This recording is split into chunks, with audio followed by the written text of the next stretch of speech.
भी चाहते हैं जियो म्यूजिक का ऑडियो वीडियो सबसे पहले आप तक पहुंचे तो चैनल को सब्सक्राइब करें और साथ में बेल आइकन को दबाना ना भूलें। लिटिल जितिन दिलदार के आवाज में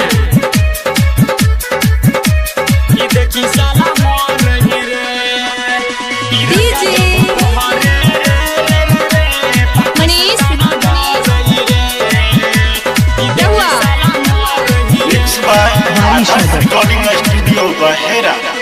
तिरंगा जब फहरे रे पाकिस्तान डर रही रे कि देखी साला मर रही रे। तिरंगा जब फहरे रे पाकिस्तान डर रही रे कि देखी साला मर रही रे। रही जंग बेर कर हिंदुस्तान न डरे भारत संग जंग ई लड़ई रे। तिरंगा जब फहरे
तिरंगा जब फहरे